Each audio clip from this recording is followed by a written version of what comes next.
Assalamualaikum warahmatullahi wabarakatuh. Alhamdulillahirabbil alamin. Wabihi nasta'in ala umuri dunya waddin wa ala alihi wa sahbihi ajma'in. Amma ba'du. Pertama-tama kita panjatkan puji serta syukur kehadirat Allah Subhanahu wa taala. Alhamdulillah pada hari ini kita masih diberikan oleh Allah berupa nikmat iman, nikmat Islam, sehat walafiat, panjang umur, sehingga kita masih bisa berjumpa lagi dalam belajar secara jarak jauh. Gimana anak-anak semuanya? Sehat? Alhamdulillah kalau sehat ya. Mudah-mudahan kalian dan keluarga selalu diberikan kesehatan oleh Allah Subhanahu wa taala. Amin ya rabbal alamin. Anak-anakku sekalian, ya, sebelum kita belajar, marilah terlebih dahulu kita membaca lafaz Bismillahirrahmanirrahim. Mudah-mudahan Allah memberikan kepada kita kemudahan dalam menuntut ilmu, dan mudah-mudahan ilmu yang sudah kita dapatkan diberikan kemanfaatan oleh Allah Subhanahu wa taala untuk kehidupan kita, baik kehidupan kita di dunia ataupun kehidupan kita di akhirat.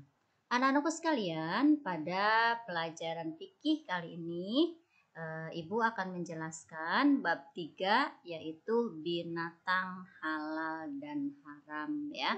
Silahkan kalian bukunya diambil, buku paketnya, yaitu pada halaman 48. Anak-anakku sekalian, untuk peta konsep pada mapel fikih pada kali ini, yaitu binatang halal dan haram, yang mana pertama adalah binatang halal, yang kedua adalah cara penyembelihan hewan, lalu yang ketiga adalah binatang haram. Itu peta konsep pada hari ini ya. Ibu masuk pada pembahasan yang pertama, binatang halal. Pengertian binatang halal. Binatang halal adalah semua binatang yang dinyatakan halal oleh Allah Subhanahu wa taala dan Rasulnya untuk dikonsumsi sesuai dengan syariat Islam ya. Binatang yang halal dimakan membawa manfaat bagi manusia. Selain mengenyangkan dan rasanya yang lezat, binatang yang halal dimakan juga dapat mempengaruhi keberkahan bagi hidup manusia. Allah Subhanahu wa taala berfirman dalam surah Al-A'raf ayat 157 yang berbunyi, Bismillahirrahmanirrahim, wa yuhillu lahumut thayyibati wa yuharrimu alaihimul khaba'is. Artinya, dan yang menghalalkan segala yang baik bagi mereka dan mengharamkan segala yang buruk bagi mereka ya. Jadi sudah jelas dalam Al-Quran bagaimana Allah menghalalkan dan mengharamkan segala sesuatu. Anak-anakku sekalian, lalu yang berikutnya adalah jenis-jenis binatang halal. Di antara jenis binatang yang dihalalkan di dalam Al-Quran dan Al-Hadis ya, itu ada beberapa jenisnya. Mana diantaranya? Binatang ternak ya. Allah berfirman dalam Al-Quran surah Al-Maidah ayat 1, Bismillahirrahmanirrahim, uhillat lakum bahimatul an'ami illa ma yutla alaikum. Hewan ternak dihalalkan bagimu kecuali yang akan disebutkan kepadamu. Jadi ini dasar hukum halalnya kita memakan binatang ternak. Apa binatang ternak itu? Binatang yang dipelihara, yang dapat diternak atau dipelihara di sekitar rumah kita. Untuk apa sih binatang tersebut? Ya, untuk diambil manfaat oleh manusia ya. Ada yang diambil dagingnya, kemudian ada yang diambil susunya, ada yang diambil bulunya dan sebagainya gitu. Mana diantaranya? Unta, domba, kambing, kelinci, sapi, kerbau dan lain sebagainya. Itu ya, contoh-contoh adalah binatang yang diternakkan. Lalu yang kedua adalah binatang laut atau air. Binatang laut adalah semua binatang yang hidup di air. baik air laut, air tawar maupun air payau. Mana diantaranya? Cumi-cumi, udang, kerang, bandeng, dan lain sebagainya. Allah berfirman di dalam surah Al-Maidah ayat 96, Bismillahirrahmanirrahim. Uhilla lakum saydul bahri wa ta'amuhu mata'al lakum walis sayyarah. Artinya dihalalkan bagimu hewan buruan laut dan makanan yang berasal dari laut sebagai makanan yang lezat bagimu dan bagi orang-orang yang dalam perjalanan. Itu ya. Jadi kita tahu nih, laut itu halal ya. Binatang yang ada di dalamnya. Kemudian dalam satu riwayat juga diriwayatkan oleh Imam Malik dari Abu Hurairah. Bismillahirrahmanirrahim. Wat tahuru ma'uhul hillu maitatuhu. Laut itu suci airnya, lagi halal bangkainya. Jadi apapun yang ada di laut, ya baik itu binatang masih hidup ataupun bangkai, maka boleh dimakan berdasarkan hadis bahwa air laut itu baik airnya ataupun bangkainya halal untuk dimakan. Yang C, binatang unggas. Binatang unggas itu apa? Binatang ternak kelompok burung yang dimanfaatkan dagingnya, telurnya, atau bulunya.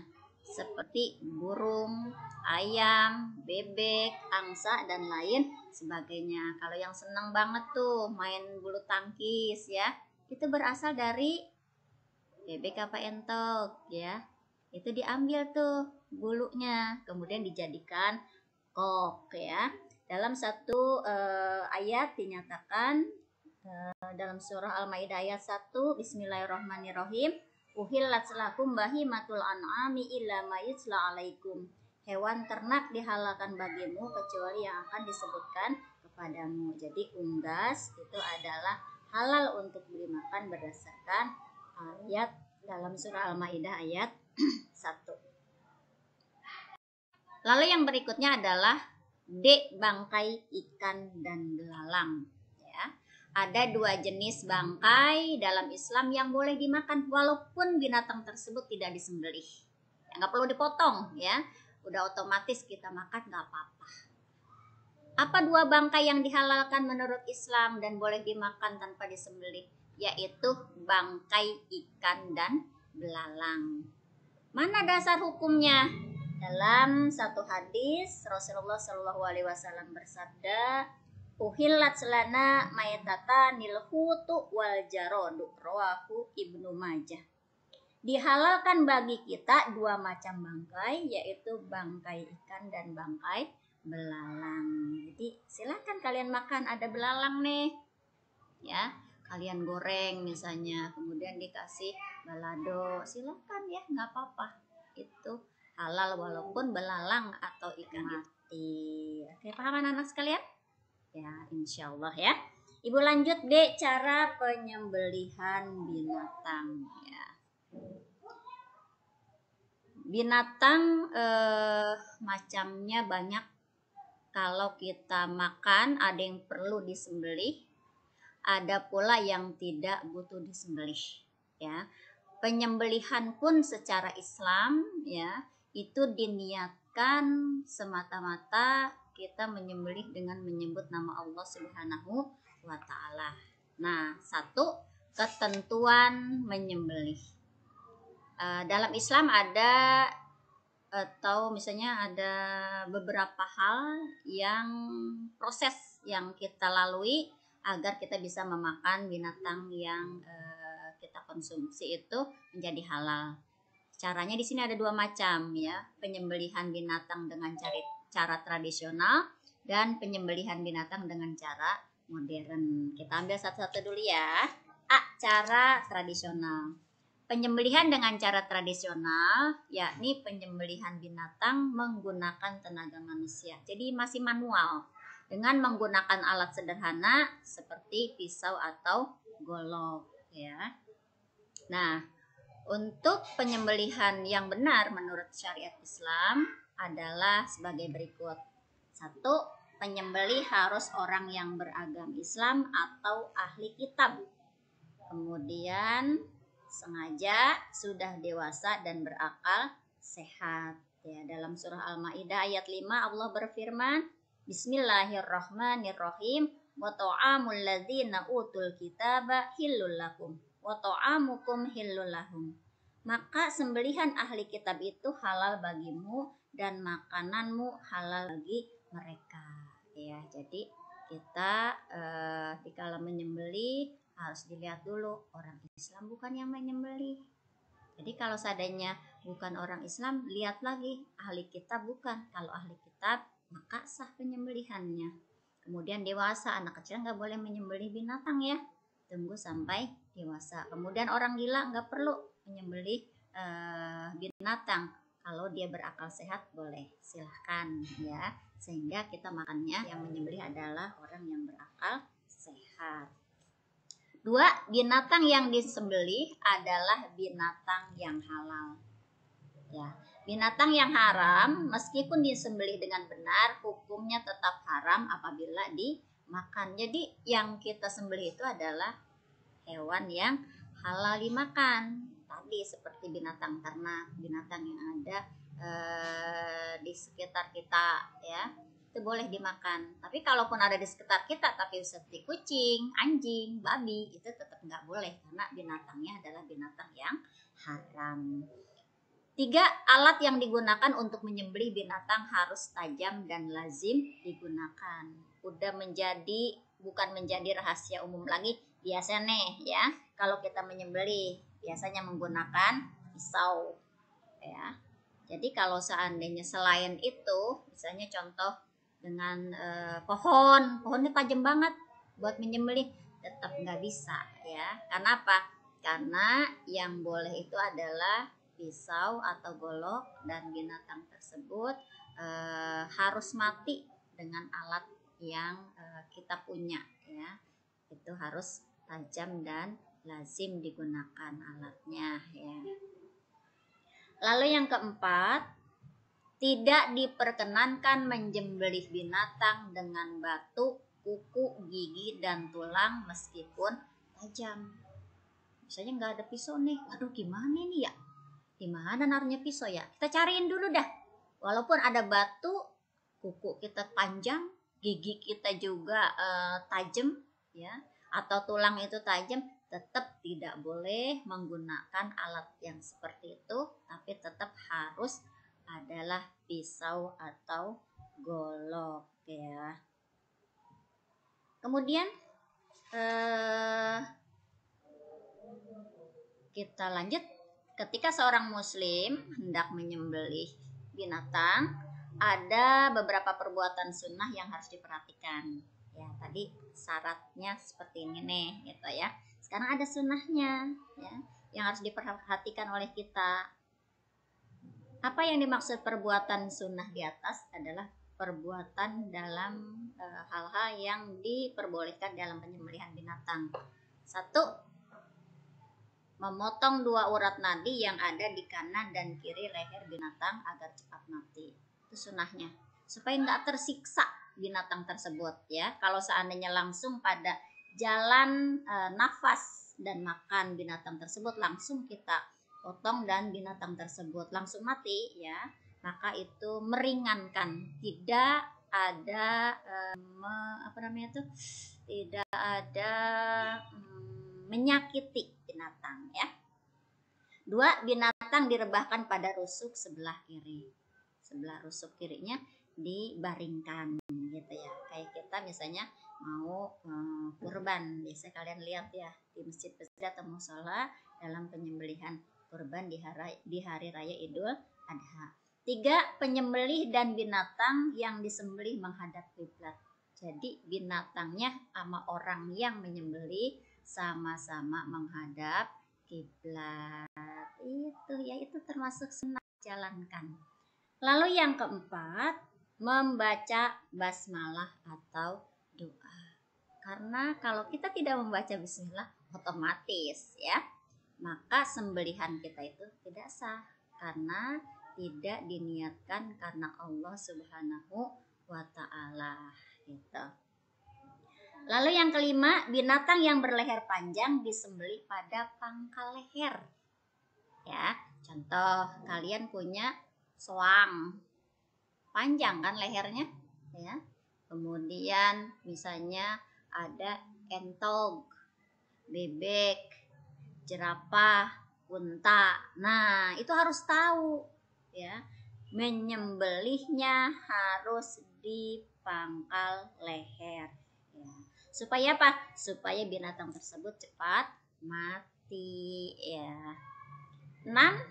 Binatang liar disembelih dengan semampunya atau menggunakan alat penyembelih yang dikenakan pada bagian manapun asal cepat mati. Misalnya kalian berburu nih, ya. Kemudian kita ucapkan basmalah atau doa, kita incer atau kita tepatkan pada binatang buruan tersebut, ya. Misalnya kena, contoh nih ya, kena dadanya terus langsung mati, ya nggak apa-apa, pokoknya belah mana saja bagian tubuhnya yang penting cepat mati. Serta yang ketujuh, jika binatang itu masih berada di dalam perut induknya, induknya lah yang disembelih. Contoh begini, kalian punya kambing atau sapi. Nah, binatang tersebut lagi hamil atau lagi bunting. Binatang ini biangnya nih rada sakit. Kata orang tua kamu, daripada sayang nanti mati, ya, lebih baik kita sembelih. Nah, kan di dalam perut induk tersebut ada anaknya tuh. Itu cukup menyembelih induknya saja, anak yang ada di dalam perutnya tidak usah, ya. Sebagaimana Rasulullah Shallallahu Alaihi Wasallam bersabda, anin Nabi Shallallahu Alaihi Wasallam annahu qala fil janini zakatuhu zakatu ummihi. Nabi Shallallahu Alaihi Wasallam telah bersabda tentang urusan penyembelihan anak yang masih berada di dalam perut induknya. Bersabda, menyembelihnya cukup dengan menyembelih induknya. Hadis riwayat Ahmad dari Abu Sa'id Al-Khudri, gitu ya. Paham anak-anakku sekalian? Ya, baik. Kita lanjutkan B, cara modern. Tadi caranya dua, ada cara tradisional dan modern. Cara modern itu apa?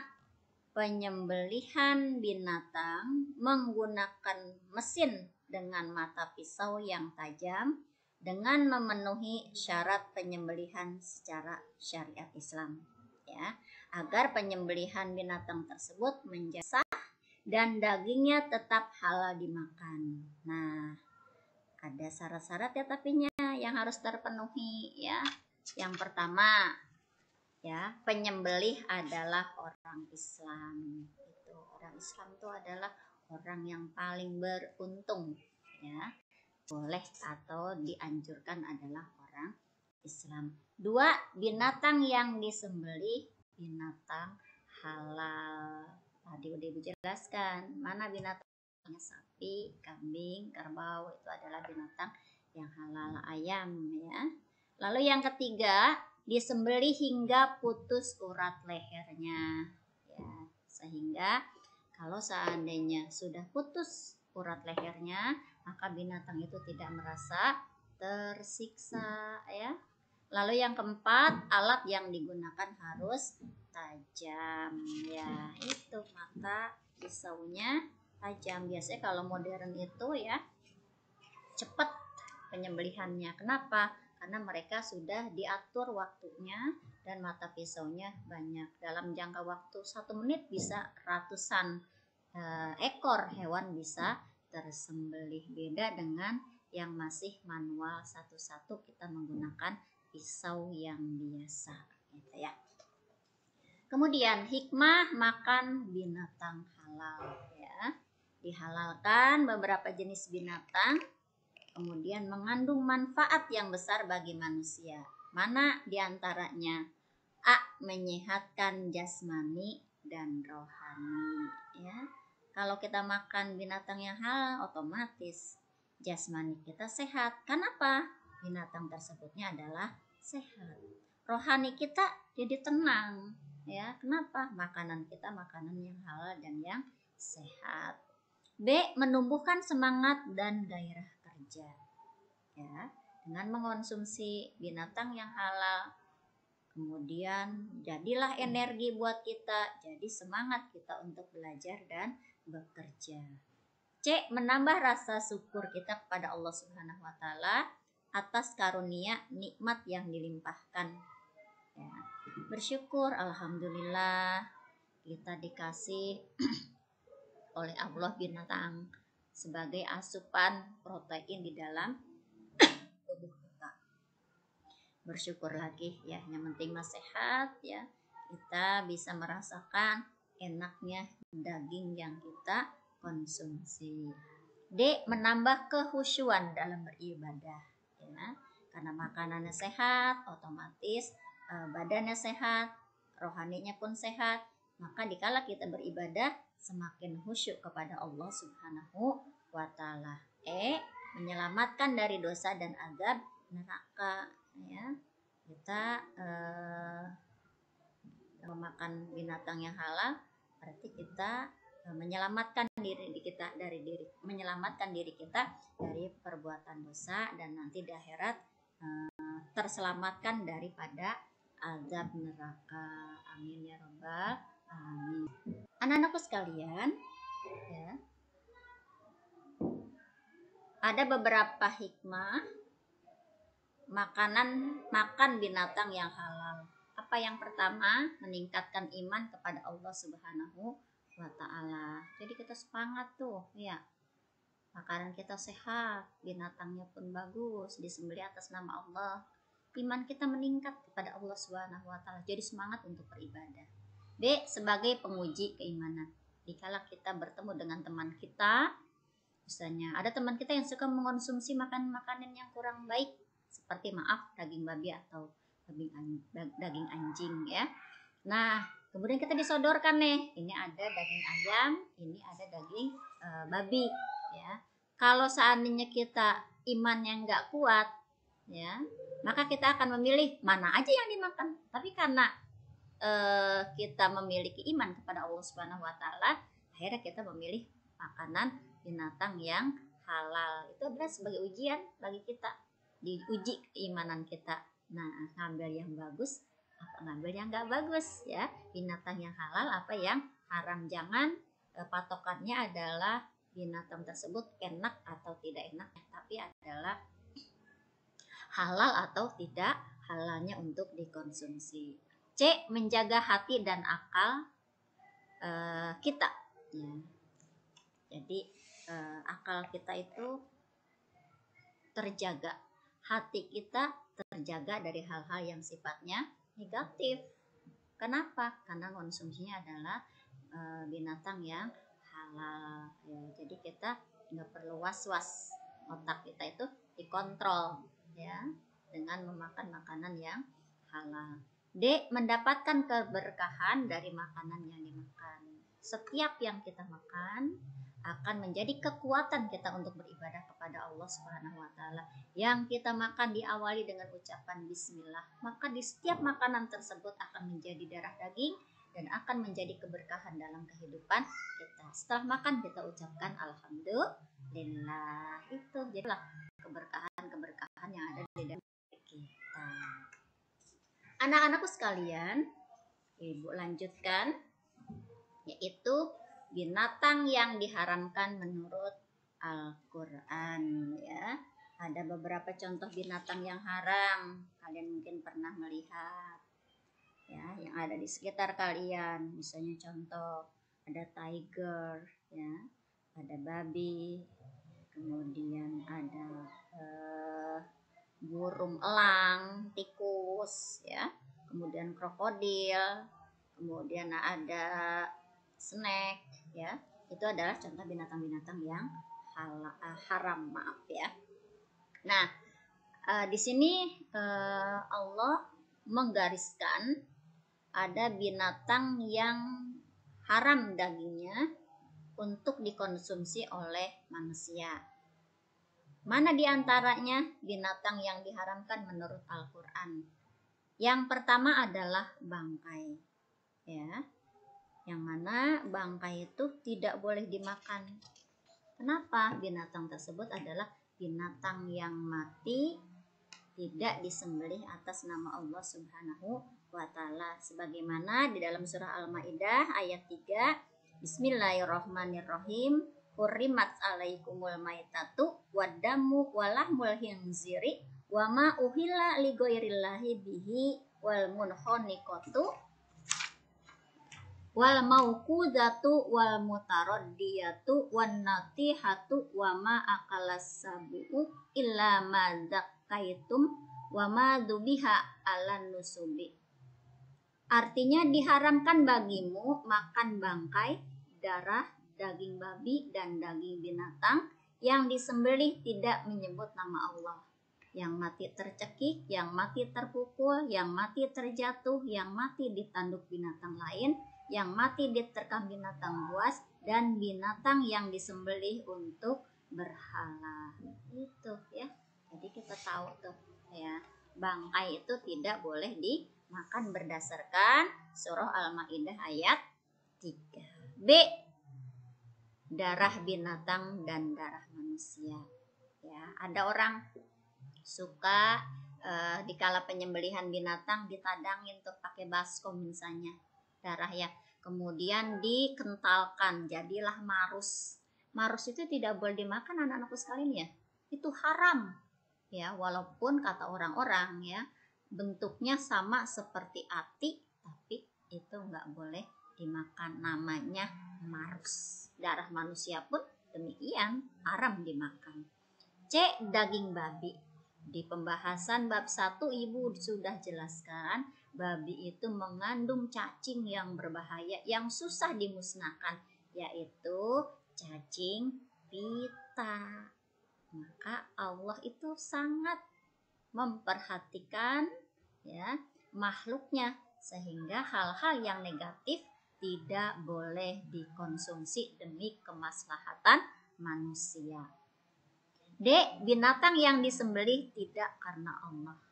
Ya, dia menyembelihnya bukan karena Allah Subhanahu wa taala, tapi diniatkan maaf, misalnya untuk ancak, untuk sesajen dan sebagainya. Itu tidak boleh dimakan sama kita. Ya. Tapi kalau binatang itu yang disembelih karena Allah, menyebut nama Allah, maka silahkan, karena binatang itu menjadi halal. Binatang yang mati tercekik.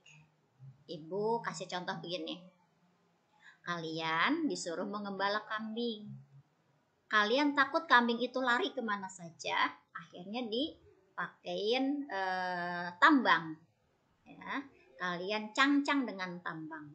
Kemudian dari tambang tersebut kalian ikat di pohon. Dia muter, akhirnya tercekik ya kambing tersebut dengan tambangnya. Kemudian dia mati, maka binatang itu tidak boleh dimakan. Aduh, sayang banget. Gak boleh walaupun kita sayang kepada binatang tersebut. Tapi itu akan menjadi bangkai karena matinya bukan disembelih tapi tercekik. F. Binatang yang mati terpukul.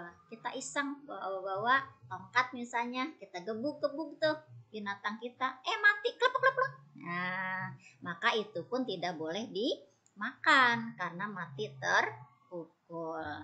G. Binatang yang mati terjatuh.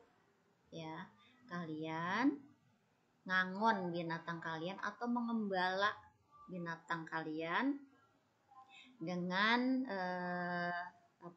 di pinggir, misalnya gawiran kalau orang sini nyebutnya, atau misalnya kayak deket jurang ya. Kemudian binatang tersebut terpelosok, jatuh dan dia mati. Maka dikala mati binatang tersebut karena terjatuh, maka haram untuk dimakan. Atau binatang tersebut misalnya jatuh ke sumur yang sudah tidak dimanfaatkan ya, atau ke lubang ya, dia mati, maka itu menjadi haram hukumnya karena matinya karena terjatuh. H. Binatang yang mati ditanduk binatang lain. Ya, bukan cuman manusia yang biasanya berantem. Binatang pun banyak yang berantem. Nah, ini ada datang kambing atau kerbau ya, lagi di gembala, datang binatang kambing atau kerbau yang lain yang ditanduk saja, ya, diseruduk misalnya sama tanduknya, kemudian mati binatang tersebut, maka itu pun binatang haram untuk dimakan. Alasannya karena mati ditanduk binatang lain. Binatang yang mati diterkam binatang lain. Biasanya binatang yang suka menerkam binatang apa? Ya, biasanya seperti binatang buas. Ya, maka jika diterkam binatang lain matinya, maka itu menjadi haram untuk dimakan, ya. Lalu yang berikutnya J, binatang yang disembelih untuk berhala. Diniatin bukan karena Allah, diniatin karena berhala, ya, itu buat sajen, ya, adanya pemujaan, adanya kalau di Ranggan terkenalnya adalah dengan ancak, itu nggak boleh dimakan, ya. Binatang-binatang yang dikhususkan untuk berhala maka tidak boleh dimakan, itu hukumnya haram. Kak, semua jenis binatang yang kotor atau menjijikan. Mana binatang yang kotor? Kayak contohnya kecoa, kita lihatnya kan kotor tuh ya. Tikus itu nggak boleh dimakan. Kemudian selain kotor, menjijikan seperti apa? Ulat, ya, kodok, itu juga menjijikan, maka haram hukumnya untuk kita makan. Itulah beberapa contoh binatang yang diharamkan yang terdapat dalam Al-Quran. Anak-anakku sekalian, mudah-mudahan paham ya apa yang ibu maksud, yang ibu yang jelaskan dari pengertian binatang yang haram menurut Al-Quran. Lalu yang berikutnya binatang yang diharamkan menurut hadis Nabi Muhammad Shallallahu Alaihi Wasallam, ya. Selain yang ada di dalam Al-Quran, ada juga yang di dalam hadis. Tidak dibahas di dalam Al-Quran, tapi ada hadis Rasulullah Shallallahu Alaihi Wasallam yang mengharamkan tentang hal seperti itu, ya. Dijelaskan di dalam Al-Hadis karena tidak dijelaskan dalam Al-Quran. Mana yang pertama? Binatang buas atau bertaring. Binatang buas itu contohnya seperti apa? Binatang yang suka ngegalakin, suka memangsa binatang yang lain, ya. Itu seperti krokodil atau misalnya tiger, ya, seperti buaya, kemudian singa, harimau, itu nggak boleh dimakan sama kita berdasarkan hadis Rasulullah Shallallahu Alaihi Wasallam. Kemudian yang kedua atau B, burung yang berkaki tajam, ya. Burung yang berkaki tajam biasanya burung-burung yang termasuk predator, ya. Di antaranya seperti elang, ya. Kemudian gagak, itu nggak boleh dimakan, ya. Seperti yang terdapat dalam hadis Rasulullah Shallallahu Alaihi Wasallam, naha Rasulullah Shallallahu Alaihi Wasallam an kulli dzi mihlabin minat toyri. Rasulullah Shallallahu Alaihi Wasallam telah melarang memakan tiap burung yang berkuku tajam. Itu nggak boleh dikonsumsi, ya, karena kukunya itu yang menjadi alasan untuk tidak boleh kita konsumsi. C, binatang yang dilarang dibunuh, ya. Dalam Islam tuh diatur sekali. Kenapa? Dalam satu hadis dinyatakan, naha Rasulullah Shallallahu Alaihi Wasallam an qatli arba'in minad dawabi an-namlati wan nahlati wal hudhudi wasurodi. Rawahu Ahmad. Rasulullah Shallallahu Alaihi Wasallam telah melarang membunuh 4 macam binatang. Apa diantaranya? Semut, nggak boleh semut dibunuh. Lebah atau tawon karena banyak manfaatnya untuk diambil madunya. Burung hudhud sama, itu juga tidak boleh dimakan, dan burung suradi. Itu ada hadisnya, ya. Jadi kita harus tahu, gitu ya. Lalu yang ke D-nya, binatang yang suruh dibunuh. Oh, ada binatang yang boleh dibunuh dan tidak boleh dibunuh ternyata, ya. Mana? Berdasarkan hadis Nabi Shallallahu Alaihi Wasallam, anin Nabi Shallallahu Alaihi Wasallam annahu qala khamsun fawasiku yuktalna fil hilli wal haramil hayyatu wal gurabul abqa'u wal fa'ratu wal qalbul aquru wal hudayya, rawahu Muslim. Artinya dari Nabi Shallallahu Alaihi Wasallam bersabda, 5 macam binatang yang semua merusak hendaknya dibunuh, baik di tanah halal maupun di tanah haram. Ini mah ada di kota yang tanahnya haram seperti kota Mekah dan kota Madinah, atau di negara-negara seperti kita Indonesia, ya, kemudian negara Singapura, Brunei Darussalam dan sebagainya, ya. Maka itu boleh dibunuh. Mana binatang tersebut? 5 macam itu: ular, burung gagak, tikus, anjing galak, dan burung elang. Itu boleh, silahkan dibunuh. Kenapa? Kan misalnya kayak ular, kalau seandainya kita kepatok malah kita kena bisanya berbahaya, kita bisa meninggal dunia. Kemudian apalagi kayak anjing galak, itu bisa menimbulkan rabies, ya. Maka boleh untuk dibunuh, gitu ya. Nah, jadi kita tahu nih binatang-binatang yang diperbolehkan dalam Islam, tidak diperbolehkan dalam Islam, ya, atau diperbolehkan dalam Al-Quran dan diperbolehkan dalam hadis, atau diharamkan oleh Al-Quran dan diharamkan berdasarkan hadis Nabi Shallallahu Alaihi Wasallam, ya. Jadi kita harus bisa nih menghindari binatang yang diharamkan menurut Al-Quran dan hadis. Agar apa? Agar kita selamat di dunia dan di akhirat, sesuai, ya, segala sesuatu yang kita lakukan sesuai dengan syariat, sehingga efeknya pun akan baik, berakibat baik buat kita, ya. Tidak menjadi badan kita ini mudorot, akal pikiran kita menjadi cemerlang, ya. Adapun cara menghindari atau menjauhi binatang haram diantaranya adalah sebagai berikut. 1. Tidak boleh mengonsumsi atau memakannya. Kita udah tahu nih binatangnya ini disebutkan dalam Al-Quran, disebutkan dalam hadis ini binatangnya. Maka kita tidak boleh mengonsumsinya.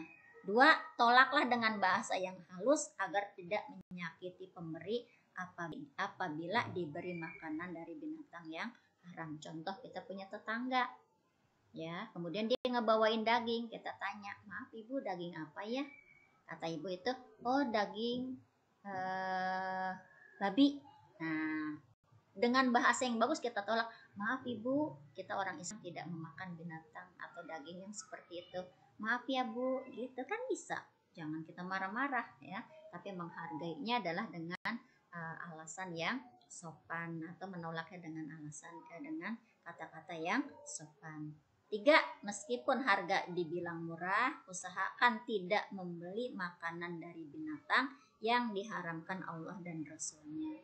Kita tahu misalnya ada ati, ada marus, pasti lebih murah marus dibanding dengan ati. Walaupun dia harganya murah, marus, tetap kita jangan memakan marus, tapi kita beli adalah ati, binatang yang halal. 4. Bersikap membenci dan menghindari makanan yang berasal dari binatang yang haram. Harus benci, harus mau menghindar daripada binatang diharamkan menurut agama Islam atau agama kita. Anak-anakku sekalian, mungkin itu saja yang dapat Ibu sampaikan pada pertemuan kali ini, ya. Mudah-mudahan kalian mengerti. Nanti kalau perlu ditanyakan dikala pembahasan di dalam kelas, ya. Nah, anak-anakku sekalian, tugas hari ini adalah mengerjakan tamrinat atau latihan soal pada halaman 66 sampai 68, bagian A, B, dan C. Saya ulangi lagi, tugas pelajaran fikih pada hari ini adalah mengerjakan tamrinat atau latihan soal pada halaman 66, 68, bagian A, B, dan C.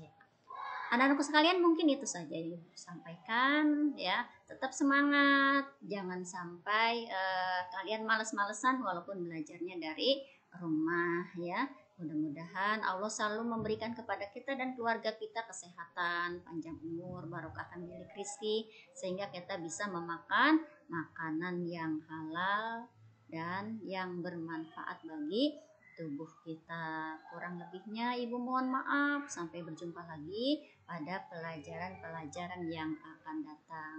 Dari Ibu akhiri, billahi taufik wal hidayah. Wassalamualaikum warahmatullahi wabarakatuh.